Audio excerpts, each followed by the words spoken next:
question. Nikhil, another one where third quarter they seem to pull away. Just what do you feel is happening coming out of the break that's allowing them to kind of get control of things? Sense of urgency. I think whatever adjustments they're looking at in that first half, like when everyone goes back, I'm sure every team watches film, they say this is what we're doing well, this is what we need to touch up on. I think they have that sense of urgency to make those changes, and they're playing 12 minutes at a time. They're playing all 4 quarters throughout this postseason, and I would say throughout the season, we have been able to wear teams down to where we put them away at times. This is a team, and you can see by their record, where you're not going to put them away, and you kind of got to play 4 rounds at a time.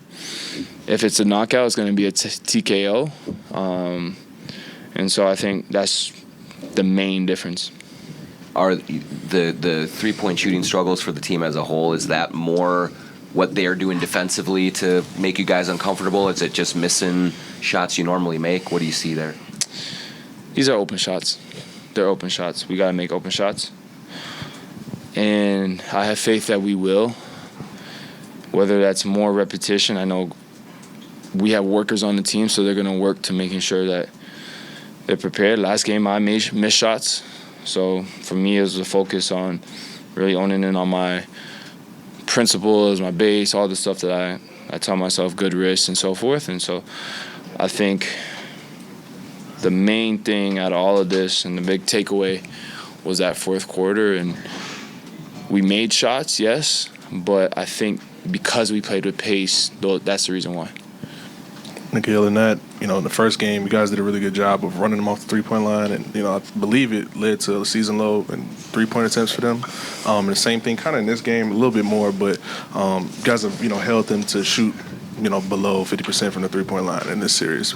But it seems like, their two-pointers is where they're really starting to get, going towards the basket. How do you, kind of balance that, kind of funneling them into the rim, but it seems like, they're not missing any mid-ranges. How do you kind of balance that, Finishing up possessions defensively, making sure that once we run them off the line, staying in the drive, passing it over to the next guy, low man rotation being there. We had some fouls that had led to free throws or and ones because we weren't there early. The job, is not going to – we won't get stops if we're playing defense 90%. If we're not making that last rotation, if we don't box out to get the rebound. Like I mentioned earlier, because they're so disciplined in the small details, we have to match that. I think in the fourth quarter we matched that. We flew around. The rotations were there. We forced some shot clock violations. They missed the mid-range shots that they were making in that first half. And I think that just boils down to matching that intensity and bringing another level like they do in the third quarter. Nikhil, this is really the first game all postseason that Julius has struggled. What did you make of his night, and what does it make you recognize how consistent he has been prior to tonight? For sure, and I'm not bothered. I'm not going to bat an eye at it. I know Julius. I know he's going to come in and work. I know that as a competitor, his blood's boiling, and he's going to come back the next game ready to go. We're going to be at home. We're going to have the comfort of sleeping in our own beds and having an opportunity to play in front of our home crowd, have them behind us, and just another chance to compete. I'm not worried about Julius. I know that he's a great player, and I know right now he's telling himself he's going to be ready for the next game. Nikhil, you say you were talking about playing with pace. One of the ways you were doing that is taking the ball and just going right to the cup as much as you could, and other players were kind of doing that too. Is that one of the things, either getting post-ups early down in the paint, or either, just kind of avoiding that swing while you're surveying the defense in the first 5 or 6 seconds of the half-court defense? Offense, is that what you need to do, is put the pace into getting to the paint and then kicking to the corners? I think so. I think the main theme kind of just leans back to like matching that intensity. They're a very aggressive team on both ends of the floor. They play very hard. And so we can't rely on just our talent to get us to what we need to in this series. We got to put pace into the game in the fourth quarter. I think that's when we felt more life, and you can kind of even hear it in the building. There's parts in that second quarter as well when we made that run. Putting pace into the game for us and being aggressive with the talent that we have, it helps us. Now it opens up so much for Ant. It opens up so much for Julius, Nas, Dante. Mike was making shots behind screens. Rudy puts pressure on the rim as a roller, draws guys in. But just playing with pace and bringing life and energy, it's hard to do anything slow. It's easier to guard. You got to get them moving, get them flying around, put them in rotations. Are these third quarter runs the last two games, are they happening so fast that you almost don't realize, it's a 6-point game, it's an 8-point game, and before you even have a chance to make an adjustment, all of a sudden it's 17-19? Is it just happening that it's so fast you almost don't have a chance to make that adjustment? I would say that it doesn't feel like it's happening fast, because if you look at it, there's like 30 seconds left. We're down 3 to take it to half with a chance to tie or cut it to 1. We maybe turn it over and missed. Next thing you know, we're down 8. So those are the small things that when you look back at it and you say like, oh, the run's happening fast and they're up 17, it's because we had a chance to be down 3, down 1. They maybe don't score. Maybe we get, if it was a 2-for-1 at the time, maybe we do score twice and they don't. And now you're looking at us having a lead. So when they do have those third quarter runs, it's not 8-17. It's 3-9. It's tie game to 7. And those things are now within reach, where when you fight back and you give yourself life and you score, stop, score, you're down 4, you're down 2, it's a 1-possession game. Now you're putting more pressure on them and they can feel that. But when you get to 17 and it's an 11-point game, they still kind of don't have that pressure on them. And so I think it's just about closing quarters better and weathering their storms a little bit better. It's going to come back to the details, especially in the Western Conference Finals. Nikhil, you talked about just kind of the effort that it requires to beat this team. That if it's going to be a knockout, it's going to be a TKO. Is there anything that you or this team can draw on from this season or last postseason about the amount of energy, effort, focus to reach that level to knock these guys off? I think there's no other feeling than losing last year. Getting so close to lose. I think that's my biggest memory. And as a competitor, losing has to be something that's got to motivate you, if anything. Wanting to win, to play together, to achieve something that you never achieved before. And this is a great group, and I believe in this group. I feel like we have what it takes. So it will be a huge disappointment if we don't bring that competitiveness to try to win. Nikhil, you guys have won the minutes that Mike Conley's been on the floor by 19 points in this series and lost the minutes he's been off the floor by 60. Why do you think that is? Mike's the glue guy. Very smart. Gets us into our sets. He's not frantic. He's been here so many times. He understands what it takes. And just the lineups and the way Mike's been making plays off the pick and roll has been a threat that has helped us. Last question. Nikhil, some of the things you guys have done most successfully against the Thunder team really this year, getting up and down, playing with a lot of pace, and blitzing Shea at the top of the court to get the ball out of his hands and switch coverages. Are those things you guys can do with your big lineups, or how are you able to play with some of those same aspects with your bigger lineups on the court?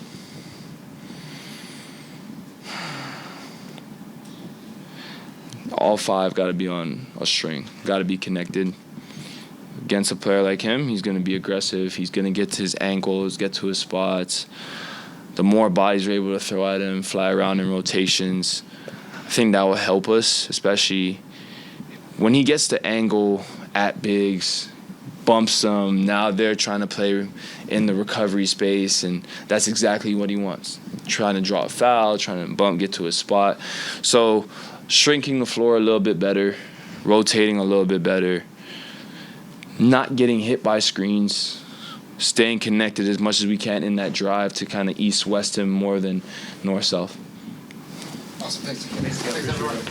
Jaden, the third quarter's kind of been an issue both games for you guys. Are you seeing anything coming out of the half? Or it seemed like the first couple minutes of the half wasn't turnovers? You said? Third quarter has just been the issue. Have you seen any consistencies between the two of why the game got away both times there? I'll say probably the turnovers and then just holding them to one shot. They got a bunch of 50-50 balls, offensive rebounds, and they was just getting multiple possessions with the ball, more possessions than we did. You shot the ball really well tonight. A lot of others didn't. Is there something with their defense that makes it difficult on these threes? Or you think it's just been a couple of poor shooting nights? I'll say it's just poor shooting nights. I'll say they kind of short closing a little bit, so we just got to not think twice and just let it fly, really, and just be confident in what we do. Jen, from just a big picture standpoint, down 0-2, going homeless, what's kind of the mentality after two tough losses here? We got to be desperate. Every possession counts, matters. Every game, everything matters. So we just got to be super desperate and just play smart while we are. On the flagrant with Shea, was there just a little frustration boiling over? Or what kind of happened? I just wanted to foul him for. I wasn't even mad. I just had fouls to use.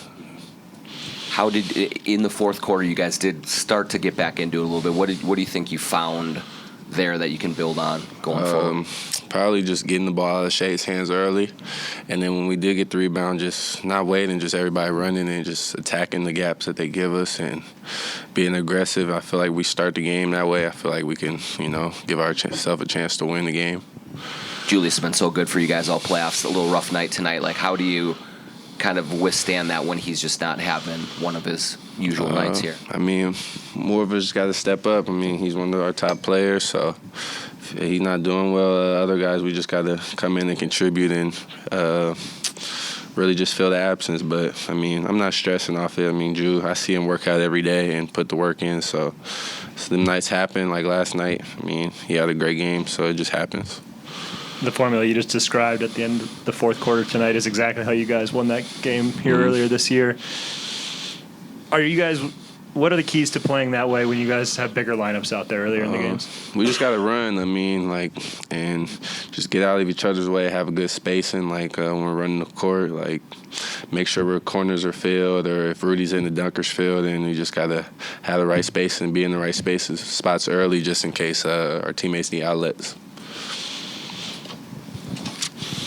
Jane, with the way that they've shot it from two, is it kind of deflating? You guys are sometimes playing good defense, but, they just start getting to those spots and almost knocking everyone down. Yeah, that's kind of like the shots they want. I know, the world or the NBA says mid-range isn't alive or it's a dead thing, but that's the shots they like, and that's the shots they're comfortable with. So we just got to really keep them out the paint and out the two-point range.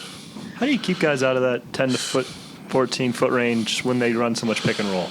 It's hard. We just got to be on the same page of whether we're switching or me and Rudy breaking off. But you just got to be in the ball, and it's kind of hard. But you just gotta keep fighting, keep pursuing and stuff. You have to mix up coverages at some point. Yeah, go under, or sometime how we did at the end, kind of high wall, putting two people on them. Yep. Thank y'all. Chris, just where did you see things get away in the third quarter there? Yeah, I thought we didn't close the half very well. I thought if we close the half better, then we don't put ourselves on such a razor edge in the third. Excuse me. We only had 6 turnovers at halftime. We had a few more in the third quarter.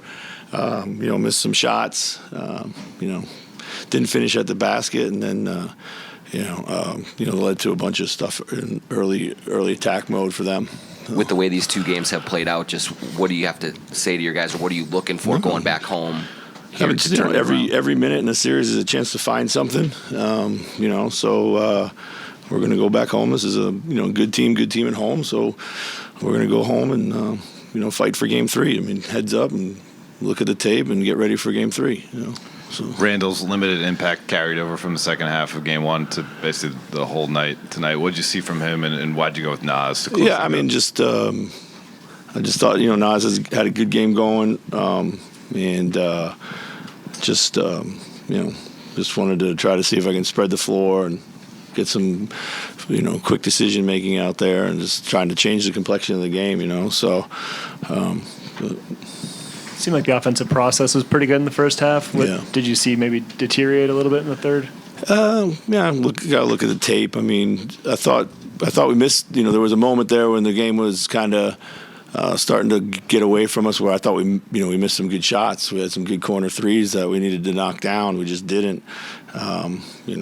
Overall, we shot the ball well in the first half, didn't connect in much in the third. So, Chris, the numbers say that when Mike Conley's been on the floor in this series through the 2 games, you guys have won those minutes Yes. By a lot. What is he doing in those times that you think is leading to success? And then conversely, when he's off the floor, what part of his presence is missing? Well, I mean, everybody. First of all, Mike is a high-level game plan execution. He fights. He's tough. He's physical. He's one of our scrappier guys. Offensively, of course, he's just a safe pair of hands against a lot of pressure. It's the things that Mike's always done. But for me, it's a lot about his defense, his ability to really be good at that end of the floor. So.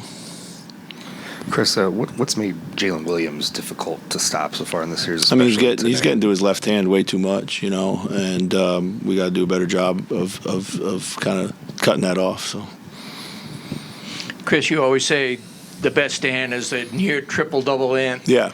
He had some of that tonight. What do you think overall about his game? Yeah, I mean, you saw the aggressiveness from the beginning. I thought he did a good job of finding his teammates and being aggressive. Getting downhill, playing quicker off the spot. Picking a direction and going. Being smart in a crowd. Chris, is there anything you're seeing defensively from you guys that you're just not getting in these 2 games that you've been getting in the past? Yeah, obviously, Shea's a handful to contain. He's getting around us to when there's contact, he's getting around us, and we got to do a better job of squaring him. So, Chris, how much of the shooting woes are attributable to their defense and them speeding you guys up in that way? Yeah, sure, some of that.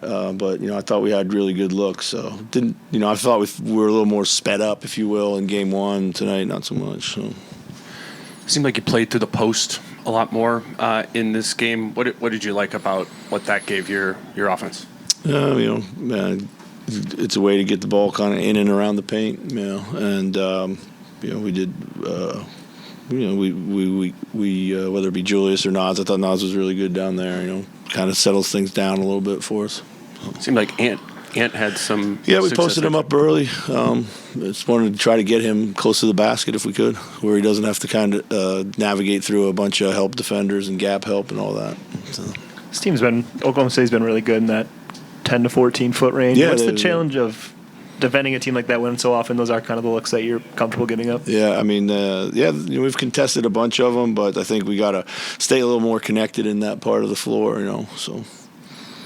Is there something to just keeping them from getting to it when that seems to be kind of like that is the idea. Right, yeah, right. But what is the key to that, I guess? Like I said, we got to square these drives and we got to play with more physicality. So. Any other questions? Thank you. Thanks, Coach. Yep.